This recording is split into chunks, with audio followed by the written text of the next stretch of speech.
نحمده ونصلي على رسوله الكريم أما بعد فأعوذ بالله من الشيطان الرجيم بسم الله الرحمن الرحيم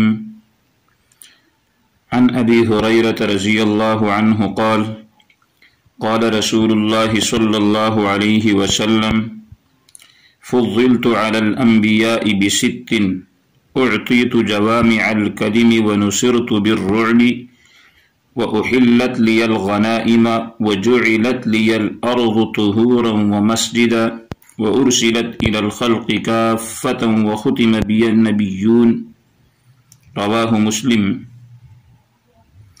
حضرت ابو ہریرہ رضی اللہ تعالی عنہ فرماتے ہیں کہ آپ صلی اللہ علیہ وسلم نے فرمایا کہ اللہ رب العزت نے مجھے 6 باتوں میں تمام انبیاء کرام پر فضیلت دی۔ پہلی بات یہ ہے کہ اللہ نے مجھے جوامع الکلم بنایا۔ دوسری فضیلت، اللہ نے رعب اور ہیبت کے ذریعے سے میری مدد کی کہ 1 مہینے کی مصافحت تک دشمن پر میرا رعب اور دبدبہ پڑ جاتا ہے۔ تیسری چیز کہ مال غنیمت کو اللہ تعالی نے میرے لیے حلال کر دیا۔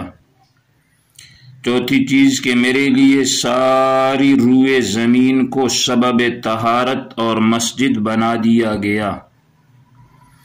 پانچویں چیز کہ مجھے ساری مخلوق کے لیے مبعوث کیا گیا۔ اور چھٹی چیز کہ میری ذات پر سلسلہ انبیاء کو ختم کر دیا گیا۔ یہ 6 فضیلتیں ہیں جو آپ صلی اللہ علیہ وسلم کے ساتھ خاص ہیں، یعنی جو فضیلتیں اللہ نے دیگر تمام انبیاء کے مقابلے میں جناب محمد الرسول اللہ صلی اللہ علیہ وسلم کو عطا کی۔ اللہ رب العزت ہمیں آپ صلی اللہ علیہ وسلم کے نقش قدم پر چلنے کی توفیق عطا فرمائے۔ وآخر دعوانا ان الحمد للہ رب العالمین۔